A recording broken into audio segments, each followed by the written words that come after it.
Kenyan representative for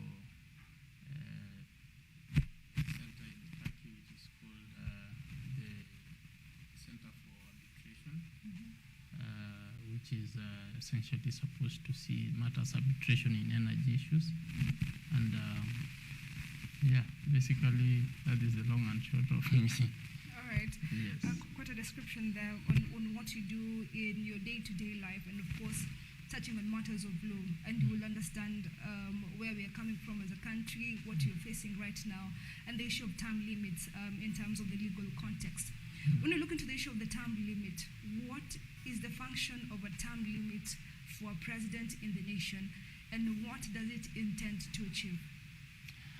Irene, thank you for having me, and thank you for the question. This is a very interesting discussion to have at this particular point in this country, because we have just come out of an election. The reason why we should be able to have this discussion is to test the limits of our constitution, and also to test the stance of where, as Kenyans, we stand. Okay. So that's why I want to thank Fafi, Member of Parliament, much as some people are castigating him, but it's an interesting discussion to have. But some people are having issues whether this is the right time or to have the discussion or not. But, you know, an opinion is an opinion, because what you was hearing is actually his opinion. And apparently there are some people associated with this opinion. Okay. And they have come out ululating. There are people who are feeling like we cannot be able to discuss this at this point, because for some reason maybe they were supporting a different ideology, or they have some different principles as to issues law and how term limits or management or governance of our country should be able to be run. So just the long and short of it is that there's no better time to have such a discussion. It's just to air your opinion, and you let it out there so that people can be able to discuss it. And then, of course, the popular side will be able to be known. If people will be like, no, that's not the right time to discuss this, or it's not a good idea to have such a discussion, then that will be it. But from a legal perspective, as a country, we are a very interesting lot of people, because we kind of have gone through all the cycles. We had the founding father, that is President Kenyatta, who served 15 years continuous, and there was no elections used to happen, but he even matched the parliament, the opposition, and so that we only had one side. So that served us for 15 years, because the merging happened immediately after the independence, and that the long and short of it. We weren't there, so we can't be able to testify much about it, but there are some few people who are still remaining who can be able to talk about that. But from the few bits I get, could be they were coming from a perspective that we cannot afford to have a polarized country at inception. At inception, because you needed to have some steady leadership to give direction of governance, so that our country can be able to be steered in the direction in which they thought that it was the best. But you know, we couldn't have known if we could have tested the other one. It could have been better. But now that, of course, that ship sailed, and then we had President Moi, who took over and also served for 24 years straight. We've just been having a discussion whether Moi was a successful president or not, but now the jury is still out, because it depends from which side you look at it. Moi also took over the country while it was also kind of polarized. People were tired of the one rule, and he actually gave in to the multi-party system in 1992 by repealing of Section 2A, which was very courageous of him.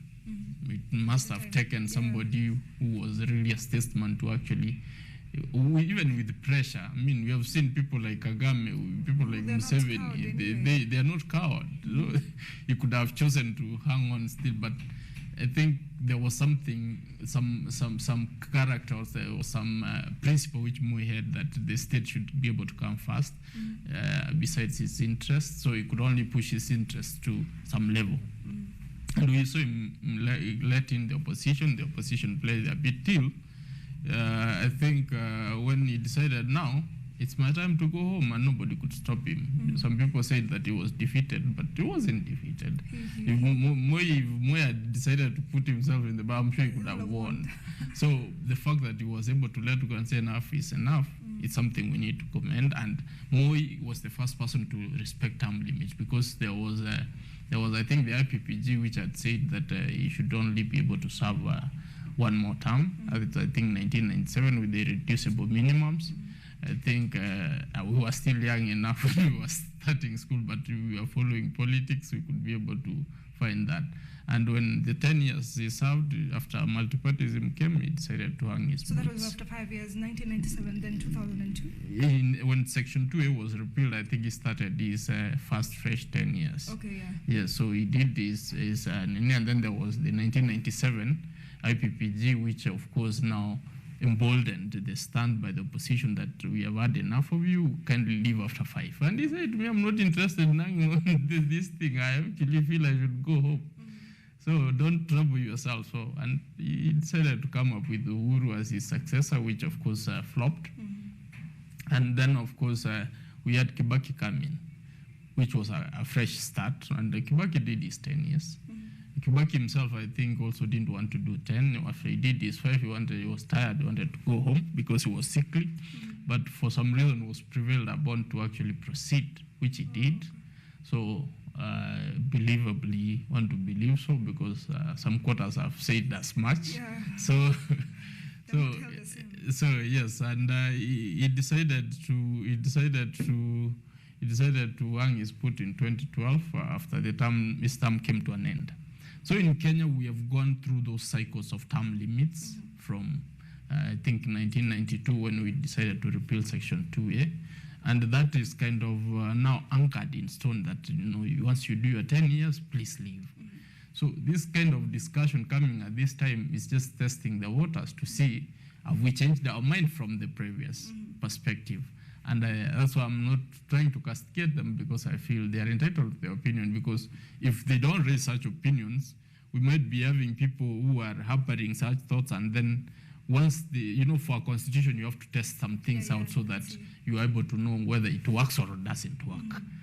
Because you cannot be shying away from some things. Change, yeah. So whether he was trying to be popular, as some other people are saying that it could be a first-time MP, or is an MP who wants to make some fame out of it, or is actually being backed by some people to test the waters, is neither here nor there. But the cat is out of the bag, and we need to have that discussion.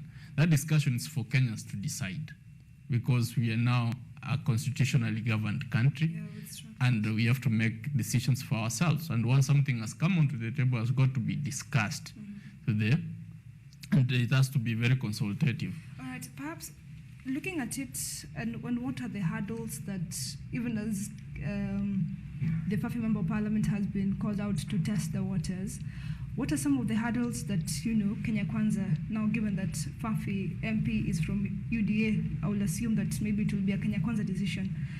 What are some of the hurdles that they might face to change the term limit? Because we have had the Sunnaist Member of Parliament, Janet Mohammed, say, they want to change the constitution through the parliamentary initiative, which, they have the numbers, so they are trying to, flex muscles in this particular house. What are the hurdles that they might have before, they attend this particular proposal, if it's indeed what they intended to achieve? The hurdles are many. It's not going to be a walk in the park, if at all that is a popular opinion within the Kenya Kwanza, because we are not sure, because they have not come out to own it. But at the point they own it, and in the premise that they're actually propagating this, they're going to have serious challenges, because now that will have to depend. It's not about the party, it's about an individual member of parliament, because that can either make or kill your political career, because you have to decide whether you really want to go that way or to vote there, because Kenyans are unforgiving. They are unforgiving. If they realize that they voted you in and you're actually sponsoring or propagating ideas which are unpopular, they will discipline you. There is a provision which we had in the Constitution which ought to have been given some feet, but they decided to capitate it, of recalling MPs or recalling elected members of parliament. For wisdom, for whatever their wisdom was or lack of it, that one could be able to be effected. Or in the near future, we can be able to have a parliament which is courageous enough to actually check itself by having to effect proper laws or guidelines in terms of recalling of MPs. So that is something I would want to believe Kenyans, if they're so angered, they can actually be able to practice that and recall an MP because they feel it's not representing their opinion. But that aside, coming to your question, the aspect that the adults which they will have to go, we have some constitutional safeguards. Our constitution is well covered, and the way it's anchored is that it's a very consultative process. So the aspect is not only, even if they go through the parliamentary process, even the members of parliament will have to first consider whether it's wise to actually go that way. So it will have to be boiled down to a personal opinion, and actually marshalling the numbers will be a big challenge. Though it's not difficult. It's not difficult because I can tell you Uganda has done it twice. They has changed the term limits for the presidents twice. First, they were, I think, Museveni was to retire. Their constitution was also like Kenyans. For the record, Ugandan constitution is also very sound as the Kenyan one. Actually, when it was enacted in 1995, it was the best in the region. And even you look at the constitution and even articles, especially the land and the environment, is actually one and the same thing. It's only that it's anchored in a different chapter. The Ugandan one is anchored in a different chapter. So most, especially even the formative parts of the constitution, you've tried to compare the two, and it's actually one and the same thing, save for some things which have been tailor-made to fit into the Kenyan context. So if we decide to start having or operating such ideas, we got to be serious that we actually can be able to go through with them. Because Ugandans have tried that and it has worked. Twice they have changed, I think in 2006, and some recently they also did that to allow Museveni to contest past 75 years. Because the first one was, I think, they wanted to give him some more leverage to run. He ran the entire time. And then he realized he has hit the limit, and then now he had to go back to parliament and tell them that now I still want to continue. So they had to amend it for somebody to run, because it was angered that past 75 somebody cannot be able to run, which I think is passed. So for this term to happen, which he was elected, they had to amend the constitution. So it's something which is doable. Kenya and Uganda are not same politically, because Uganda is kind of, the politics is kind of subdued, and there's the big man politics. In Kenya, I don't think we are at the level that presidents which can actually be able to pull through easily, even if it's within parliament, because Kenyans, and then we have a very strong and robust opposition, which of course will bring a lot of tension, which might make a sitting government to be very uncomfortable, or to be very unpopular for that matter. And you know, popularity is the food in which politics feeds. So you don't want to be unpopular because of a single idea. So I think, and the back of the Kenyan people's mind is that 10 years is long enough. The perspective where we're coming from is that Moi served for a long time, and then we ended up losing so much. And from the understanding of the world is that in some countries, actually, it's anchored at 4 years, like in the US and in Russia. You do your 4 years, you go home. So if people actually have it for lesser, why should we have it for longer? Because people will, of course, will want in the region, of course, if we look at the region, we will want to bring in the aspect of Rwanda. And you know, Rwanda is a benevolent dictator, and he has been able to manage the country so well. They should be able to understand that Kenya and Rwanda do not share the same historical background. Rwanda experienced a very intense massacre which happened, and then Rwanda is only has 2 tribes. As we are 45, so there's no way we can. The dynamics are very different politically, economically, and even socially. So we cannot be able to borrow from even in Rwanda. I mean, people need to just visit Rwanda, because Of course, everything else is going for them. May look like it's going for them, but deep inside, the people are angered. The people have fears. You cannot freely speak in Rwanda. In Rwanda, you just don't do anything. You build your house facing the wrong direction. You are visited by environmental police, and you are caned or actually summoned or sanctioned. Something which does not happen. I mean, I think today I just heard that a house has fallen in Kasarani.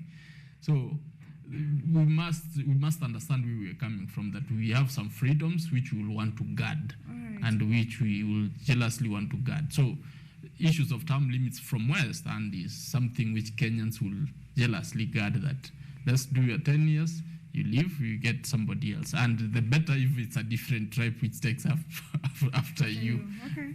All right, hold on to that thought.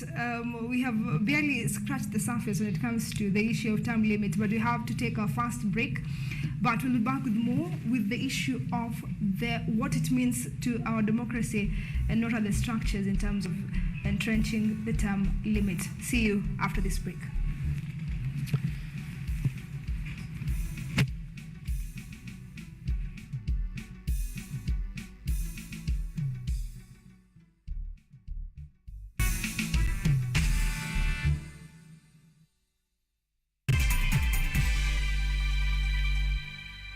Vera Beauty and Fashion College is focused on being the leading technical and vocational training institute in the region. Our team possesses in-depth knowledge and extensive experience in the industry, offering thorough training in cosmetology, hairdressing, interior design, creative arts, training of trainers, nail technology, and fashion design. With branches in Nairobi, Thika, Meru, Eldoret, and now in Mombasa, our courses ensure that learners are completely equipped with knowledge, competency, and employability skills. Enroll today to be a part of a center of excellence.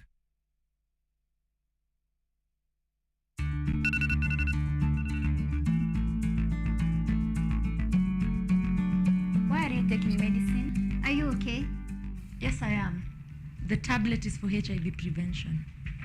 Pre-exposure prophylaxis, PrEP, refers to antiretroviral drugs taken daily by HIV-negative people who are at ongoing risk of HIV infection to reduce their chances of becoming infected. If used consistently, PrEP can reduce the risk of HIV infection by over 90%. However, because it does not protect against unplanned pregnancy, it should always be used with a family planning method. To get PrEP and any other HIV prevention method, visit a healthcare provider. To talk to someone on PrEP, uliza NASCOP at 0800 724 848 or use direct line 0726 460 000 or 1190. This message is brought to you by the National Syndemic Disease Control Council.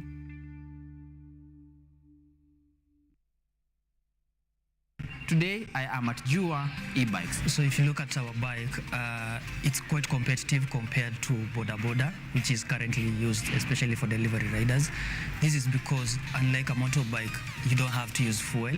So you basically need to use 12 shillings just to charge the full battery to operate within a day. This is the battery. Every battery has its own key. So you put it in, you unlock. So you get it out, you can take it back in. Okay, you get it for the purpose, the charging purpose. This is increasing the speed, reducing the speed.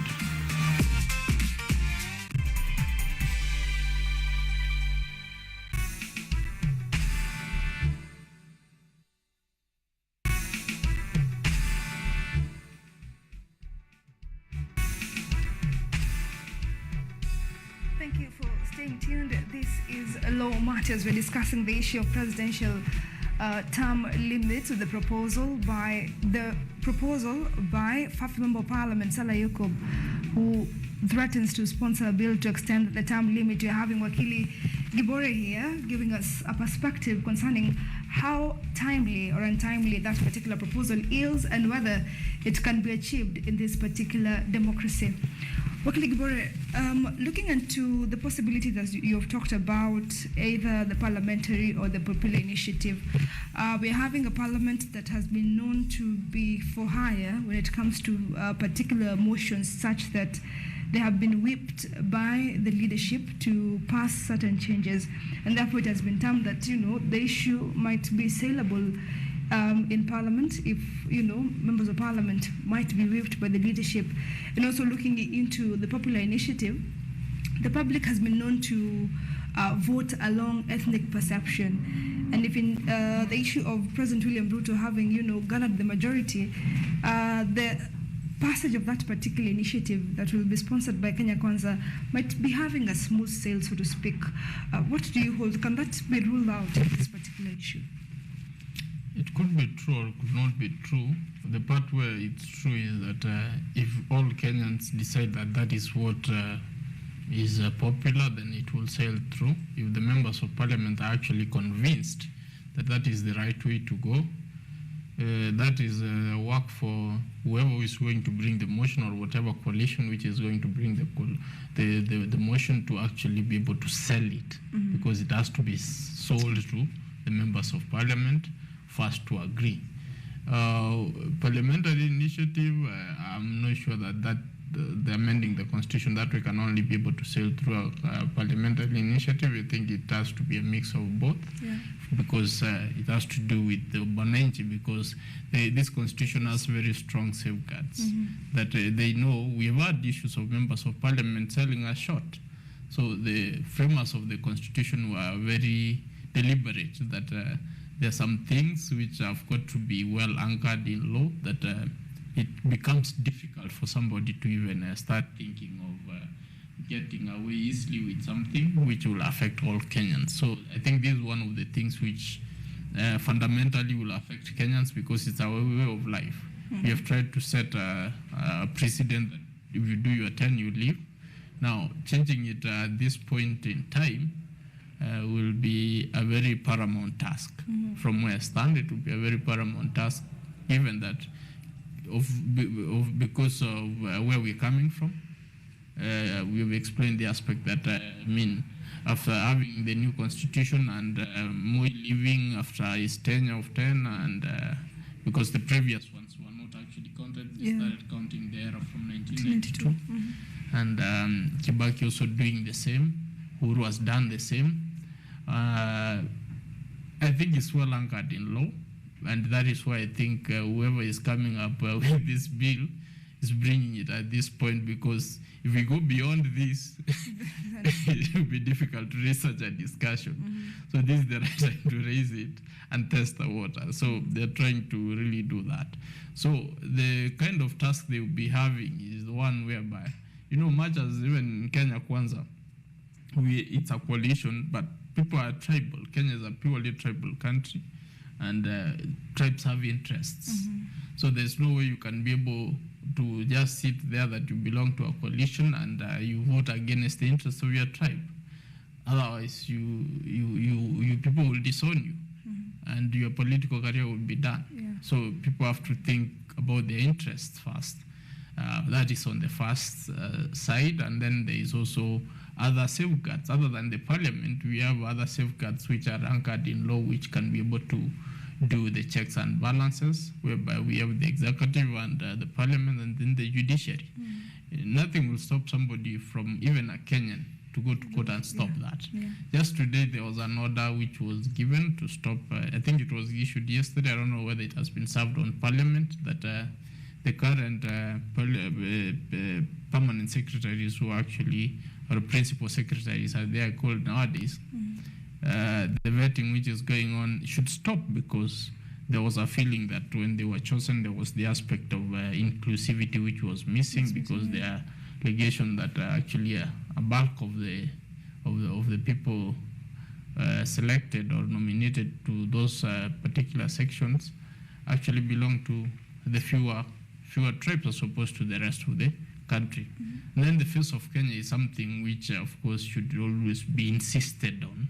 So whoever went to court is coming from a section where he's saying that I don't think the face of Kenya is well captured in this. So we need to relook at these things. So whatever the outcome of the case will be, we are waiting to see whether the parliament will continue vetting tomorrow. I'm hoping they were served today. So if they don't, then we have to go back to the drawing board. Those are some of the safeguards, because the court now comes in to check parliament or the executive. In this case, the executive and parliament, because the executive has already chosen. Now parliament is checking. Now they're being checked, both of them, which is very interesting, and that is the kind of robust democracy which we want to live around, or we want our kids to grow in, that there are checks and balances, not in a situation where you find that once some people have been elected to office, then they've taken it all. Whatever they decide should be good for us, whether we like it or we don't. Right. So that is, I think, where Kenyans are coming from, and that is what they want to jealously guard and check whatever government, that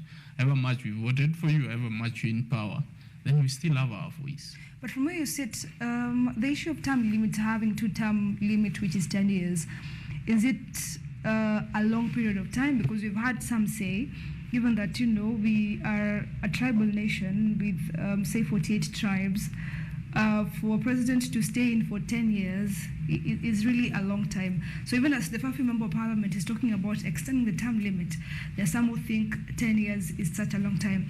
Now, when you look at to the issue of the framers of the Constitution, putting it into a two-term limit, is it too much? Should a president deliver within 5 years, or should a president, I beg your pardon, extend to more than 10 years?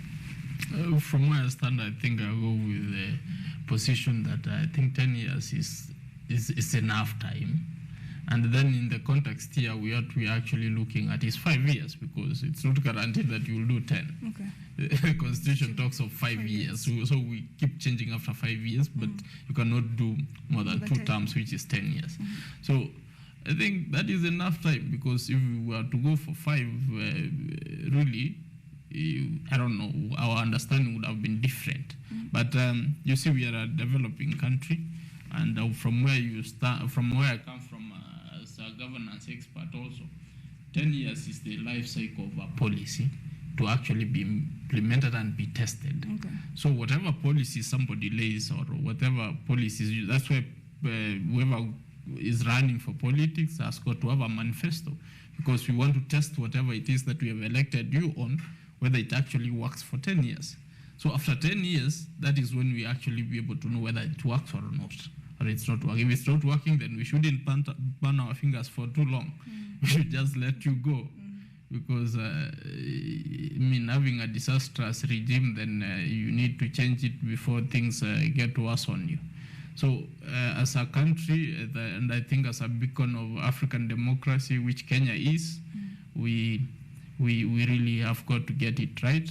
Just in the last election, our friends across the region were actually telling me that, Kenyans were looking up to you.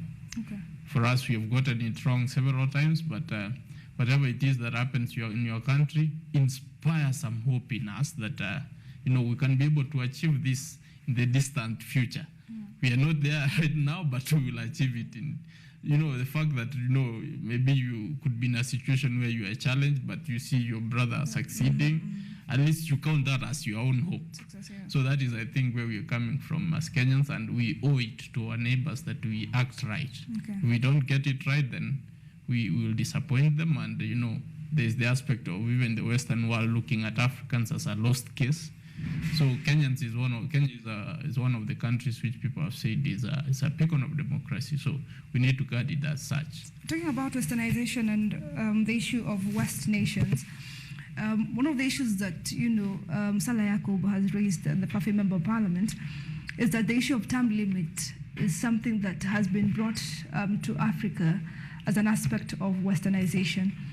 He explained the issue of, the kingdoms that we have before, the Wanga Kingdom, and the kingdoms that we had in our cultural system that did not have, timelines in terms of leadership, and the countries were not volatile when it came to the issue of leadership. But right now in the country, elections have been highly contested.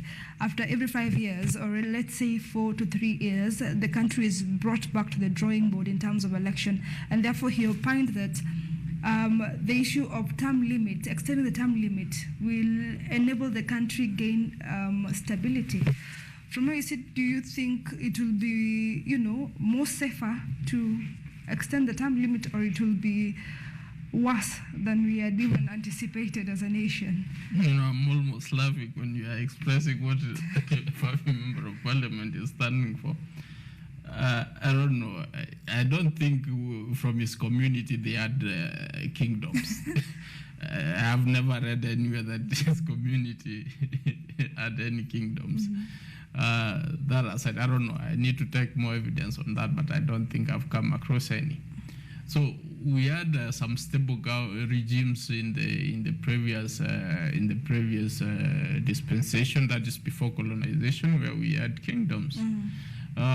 I think his argument is not well anchored in terms of a discussion which we need to have right now, because we could take examples of kingdoms are still there. You go to Uganda, they still have the kingdoms. The Kabakas? Yes, because the Kabaka is there ruling his people. He has a very nice palace in Mengo. He's still doing his thing, but the aspect of popular leadership for the whole of the country, because not everybody is a Muganda in Uganda. We have other tribes which constitute actually the majority of the population of Uganda. So the aspect of having a good mix where you have your kingdoms, run them for cultural aspects, that's well and good. Do that. Nobody stops that. So when he's mixing those with the kind of political democracy we have, I think he loses the point. So that aside, and even in Kenya, I don't think anybody stops any community from having their kingship. Actually, we have political kingpins. In the yesteryears, if all was well, if we didn't disown our own kingdoms, we could actually be having these people to be giving political direction for a community. And that could have been serving the process. But when it comes to aspects of popular leadership across the country, we need to aspire towards a center of gravity where somebody is popularly elected, because that serves that particular community. So unless we were one community or we were one tribe, then his opinion could have been as good. We could have entertained such discussion. But now I don't think it is the case. Already our country is in a certain pedestal which we cannot be able to start undoing and start going to whatever the member of parliament is trying to propose. I think what we need to do from where I stand is look at it from a perspective, how do we foster this democracy further and entrench it to work for us? Like the idea of just being championed by an MP, Kitayama from Marwa Kitayama from Korea, of looking at because our now politics has taken the angle of development, has taken the cycle of county governance. How do we, because that's what moves direction to the people, touches the lives of the people in the ground. How do we actually deliver these services closer to the people?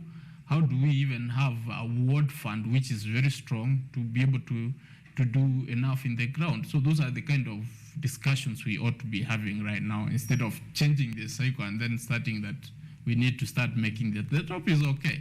The roof is, nobody's complaining. It's not raining. We are okay. What we need to deal with is inside. And that is what can deliver development for this country. And 10 years, I think, for somebody who has nice policies and who is good at implementing should be able to do that. Because the country develops within a 10-year cycle. So you either lose the 10 years or you actually gain. That is where within Kibaki regime, once he took over, battered economy, was able to put policies in place from the word go. I think we took over, I think, in December, and people were actually in school without paying fees, I think, for the primary, and that worked. Up to now, we're using it. So it's about a person who understands what he needs to do to change the economy. So once he does that for the 10 years, then you're able to exercise your biases and your strong points. Because if you continue leading beyond the 10 years, it means now we are already used to whatever it is that you are doing good, but now your biases will still remain with us and will be hurting. So we get somebody else to actually be able to bring in his strong points, which could be different from your strong points. Remember, the work which has been done by the former regime doesn't go away. It still remains because government is continuous. And you cannot actually be able to undo something like the aspect of counties. You cannot just wake up and undo them. So we can only further develop them. All right, that brings a discussion of, there's some who have said that we have lost, Africa as a continent, and Kenya, if we narrow down, is that we have lost key leaders due to the presidential term limit. And they have cited the likes of Jakaya Kikwete, Jerry Rawlings from Ghana, as well as some have even mentioned Mwai Kibaki if we had to contextualize the issue to Kenya. And therefore they've said they will have preferred a 20-year rule of the late President Mwai Kibaki vis-a-vis the 10-year rule that we had with President Uhuru Kenyatta. So how do we get to accommodate these leaders who have to exit the political scene due to the issue of term limit, but they've already shown benevolence in terms of their leadership, and we'll want to have more of them in terms of ensuring that, the country moves forward? I say the beauty about the constitutional reign is the aspect that our constitution establishes institutions. So a good leader cannot be able to govern by himself. He governs through good institutions and strengthening them. And in Kenya, we have entrenched such systems through the constitution. Actually, our constitution is quite elaborate. Even in the ABC, it says who you should choose as the chairman, how the other people should be able to be qualified to be. So it's very elaborate, and those are systems. We have, if you abuse me that you don't like my tribe, we have somewhere I can take you, and that elaborate systems, the aspect of the issue is to embolden these services, these institutions to actually know that, if you wrong me, there's a court I can go and get my justice so that I don't end up suffering. Yeah. Even if you are whoever you are in government, I can be able to take you to court. I think a couple of times during the past regime, we have seen the president coming out with in a very strong way, saying that we need to do 1, 2, 3, and then just somebody, Ukio Mutata, shows up with a petition, who is not even a lawyer, with a petition in court, and then he's told, Mr. President, that we can't do. That is the kind of system you will want to live in, whereby you live free. You know that the person in power cannot be able to make decisions which can be able to affect or hinder your rights, which are constitutionally determined. So, having said that, we also need to be people who are woke. We need to be a woke generation, especially the Kenyans are very woke. Yeah. You cannot step on them, and then they keep quiet. So once we look at it from that particular perspective, I think it's better that once you do your turn, you strengthen the systems, leave the systems to continue working, because you will find a leader who might not be very keen on emphasizing some few issues, so he will want to push his agenda towards maybe development of a certain idea or ideology, which once elected should be able to be given the benefit of doubt to actually test it out, because provided it's for the betterment of the country. Yeah. You will find a leader who will maybe say, I think I like the young people, and the young people, I like them in terms of sports. Let the sports flourish. Sports will flourish. Yeah. We will be able to win medals, even win the World Cup. But like in the Western countries, I think in the Western Africa, you have seen them put so much emphasis in sports. So, and some of them have done so well. So, unfortunately, in Kenya, we have not done that. Now that we're going to have the World Cup, we're not even on the list. So we might end up having a leader in the near future who will say, my aim is to see Kenya in the World Cup, and we'll have to maybe get it to the finals or semi-finals. So, that is something, that's a plus, because once he leaves, it doesn't mean the football will go down, because he will have established structures which will have enabled us to get to that level.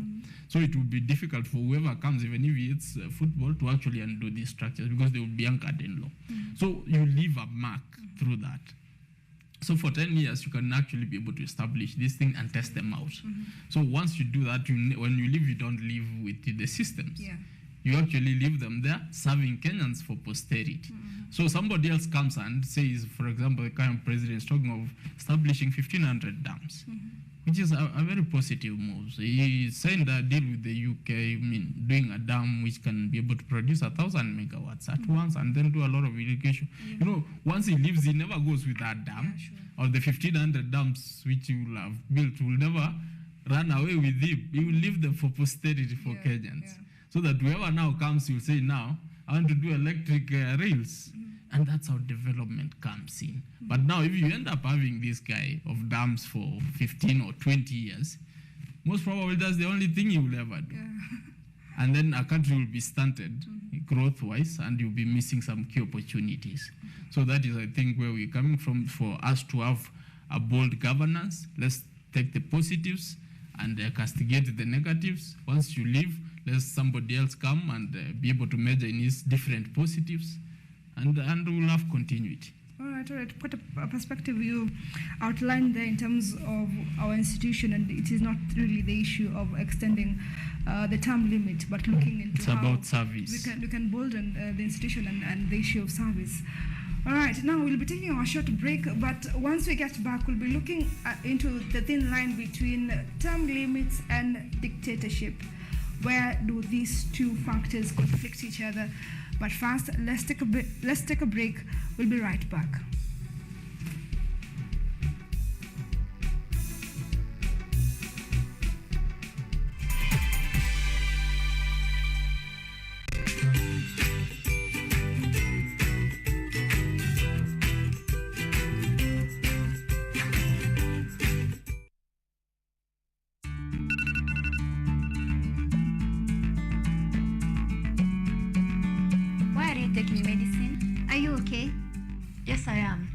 The tablet is for HIV prevention.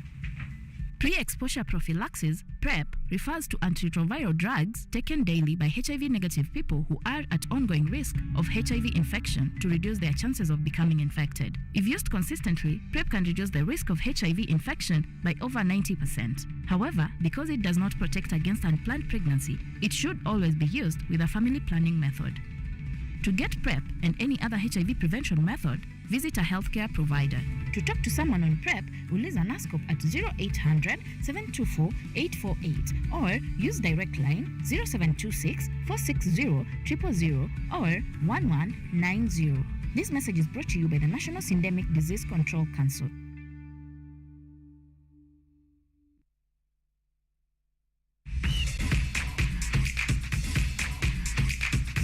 Ukiwa na dukuduku la michezo, tunafungua sanduku la dukuduku kwa ufahamu zaidi. Kila danadana, mitimpo, mifiatuko na harakati zote ugani, sisi ni wako mwandani. Kukurukakara zote nyanjani, haziwezi kuangaziwa zaidi ya micharazo michezoni. Mimi mwanaspoti wako matata Peter Pinches Mwaura, ndakuwa na jopo lenye maarifa sufufu, nikufahamishe na nikuburudishe wewe shabiki shakiki, kwa uhakiki na kindakindaki.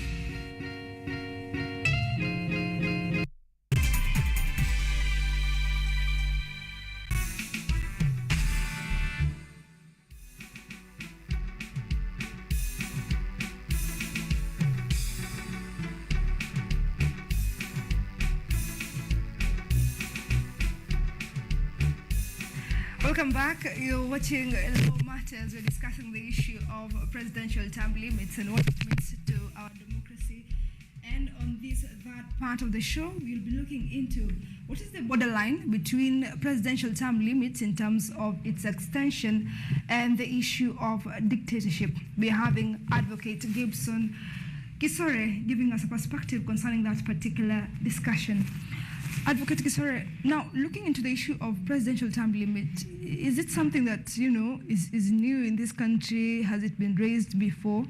Given that we have had the issue of BBI, though it didn't touch on the presidential term limit, but we have had some leaders joke and say President Uhuru Kenyatta is too young to exit the political scene. Is this the first time that we're having this discussion, or has it been so loud because this is a new administration? It's not the first time we're having such discussion. I mean, I think you've put it right that in the BBI there was some innuendos about the former president being too young to retire. But look at it from the perspective that who were the people propagating that idea?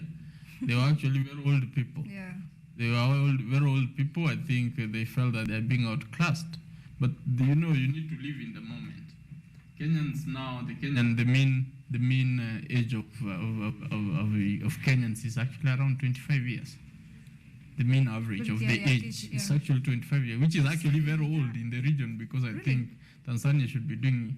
Uganda is the youngest nation in the world, which is standing at 16. Yes, the average Ugandan is 16 years. Wow. And from where I come from, if you look at issues development, my little knowledge is the aspect of what does that portend for a country, whether you are an old country or a younger country. Look at the countries in Europe. Countries in Europe are in and out of recession. That is, look at Italy, Spain, Greece. These countries are reeling. They actually have never grown beyond 2. But even in Africa, countries growing at 2, that is doing so badly. Because these countries, their mean age could be around 60. Because you're having a tired population, which you have to medicate, which you have to provide pension for, which you have to provide a lot of social welfare schemes, you have to provide a lot of services around, which you have even to import a population from outside to actually be able to take care of you. That's why it's very easy. If you want to go to the US, just do some nursing course. They will take you like yesterday, because they have a key section of their population is old and is not able to take care of itself. So you bring people from outside, you pay them money to take care of your old, so you lose money. And these people, of course, export the capital back to their country. Yeah. So that is what happens. So it will be a very sad situation if Kenya, we grow to even an age of around 40. That means a disaster. Yeah. Of course, but by that time, when we are at the age of 40, it means we are also moving at a productive era, but once you move towards 60, you are finished. So that is going to be challenging. So once we have coming to the issue of what we are discussing is, if I got your question, you said it was about. Is it the first time that you're talking about it, or is it now? Why is it so loud? Is it because this is a new administration, and now we are questioning why they're having a thought of extending the term limit, and they're barely 100 days into office? It could be that we are just out of the election, so they want to test the waters, how far they will want, so that they can be able to cut their clothes to size. Okay. So the other option would have been that they want to divert their attention. Some things in this country, politics are actually played in terms of you realize you need enough, diversionary tactics. You need enough time to reorganize yourself, because you remember President Ruto has been ruling with the former cabinet for the longest up to now. I was asking the Ministry of Lands whether I can get some service. I told no, there's no service we're offering, because we don't have papers. We don't have. Why don't you have them? Because we don't have a PS to sign for papers. To do the basic. Yes, to do the basic. Okay. So that becomes a challenge. So it could be a diversionary tax, so they buy time so that people can be able to have something to discuss, because Kenyans are very loud. Very. Yeah, so you need to give them something to shout around towards the different directions you organize yourself. So it could be that, or it could be actually a concrete discussion which they're trying to bring, which I don't think, because this is so early in the day. It's so early in the day. So my guess is it could be a diversionary tactic. All right. So what is the borderline between extending the term limits and dictatorship? Because looking into other countries within the continent that have extended the term limit, it has always bordered along dictatorship. And there have also been the concern that in Kenya, for you to remove an incumbent president, it is quite a tussle. Even for the likes of Azimio la Umoja party leader Raila Odinga, he has tried from one regime to the other, but it has been unsuccessful. Even in this last general election, although it was not an incumbent, but either way, it shows how it can be a hard tussle. So does it border along dictatorship, or it depends with the democracy of any particular state? That's a very good question, Irene, because we're looking at let me start looking at it from the aspect of the African continent. We had Mugabe, we had the former Congolese DRC, Zaire, when it was called Zaire, the former president Mobutu Sese Seko was in power for quite long. He took over a country which was robust and ended up leaving it in shambles, which up to now is still in shambles, has never found its feet, even I think several years after his death. So there's that aspect. I agree with you that there's that aspect that, longevity in power could lead to aspect of dictatorship, which will kill a country or which will kill a nation. Like we can have the example of Mobutu Sese Seko and the other people who have been in power for too long. Here in Nigeria, I think had something of the sort. For Zimbabwe's case, I would rather make a different argument because Zimbabwe is the most learned country in Africa. Okay. Yes. 85% of Zimbabweans are learned. Okay. Even with the chaos you see out here. So don't believe everything CNN gives. Sometimes journalists will, you don't know who is sponsoring the journalists. To set an agenda. We always pays the piper calls the tune. So Zimbabwe, of course, we can't be able to argue differently that the economic situation in Zimbabwe has gone down. There is that aspect of Mugabe since 1985 or thereabout when he took power. Zimbabwe was the powers of South Africa in terms of agricultural produce and the likes. Now, Mugabe started losing it when he started championing ideas which are of the perspective of indigenizing the economy. Okay. You realize even in Kenya, once we took over the African Sessional Paper number 10, was actually about Africanization of the economy. Okay. But we did it in a clever way, which I think because of the leadership then, they decided that we're not going to unsettle. We're not going to unsettle those people who have already settled. The only thing is that they need to profess that they are Kenyans, and we let them continue living. That's why we have the tea estates, under still the Williamsons, under the Brookbones, and under the likes of those. And they're taking huge swaths of land. You go to Kericho and Bomet, a very huge section of those counties is actually, and Nandi is taken by the tea estates, who are still controlled by the whites. Also, the Africans are actually benefiting out of the labor, which is now bringing issues because even the labor, they're being kicked out because of the machines. So there's that aspect that this is still our land. You know, that discussion has been robust. They actually, the former Kericho governor took the tea estates to court in the UK. That they want them gone and they want compensation for their land.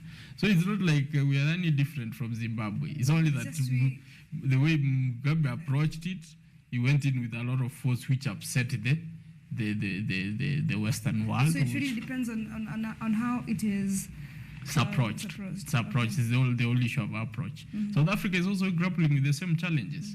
That 10% of the people actually 8% of the control the economy. So we have this popular opposition leader, Malema.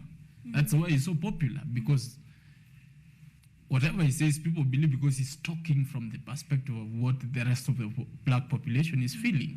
But, you know, for people who are a leader like the president, you know, he understands that if we go that way directly, that we are going to cause chaos. We are going to upset the system. So we rather have a very good mix or not do it, because you have to choose as a leader whether you want to do it or not do it. So some people just want to delay it, but that is what the popular people feel like. So it's not a new thing. Mugabe, I think, did himself. He did a lot of good things, which are now whitewashed because of that small mistake he made, which ended up costing him and costing the country. Okay, quite an elaborative discussion. And now, because of time, what can be your final remarks concerning the hula baloo that is ongoing within a minute? Because my director is on my neck. A minute, I think, is so short to wrap up, but then I will try. Basically, what I will want to finish is that this is a very good discussion we're having, and Kenyans, and let nobody scare you or tell you that we shouldn't have it. We should have it because it's in our rights, it's in our position to actually discuss these things and get over with. Because the earlier we iron out these issues and be able to test the ideas of our people, the earlier the better. Okay. So that we keep moving as a country, we're able to make decisions which are affecting ourselves. We also move to other critical things. Okay. So that at the end of the day, if we don't talk to each other, then we will fight. Yeah. We will fight. So the other issue is better we fight with words and we have a common position, or we agree to disagree on issues, and that's about democracy. So in regards to issues of bordering, whether it's bordering democracy or not, we have our institution to take care of that. And that is where we are insisting, let's build our institutions. You see, for a moment when the Inspector General there was transition, robbers took charge. Nairobi people have been robbed. So, but now immediately I think the crimes have gone. So we need to have institutions which are believable, that even if there's a transition, the institutions will still persist to work. And that is where we need to anchor ourselves as Kenyans to be a country which believes in democracy and the rule of law and good governance. All right. Thank you so much. That has been Advocate Gibson Gisore giving us a perspective concerning the issue of the presidential term limit. He says if the discussion comes, of course, the majority will have their way and the minority will have their say, a situation of agreeing to disagree. I've been your host, Irene Mwangi. Thanks so much for watching. Have a splendid night.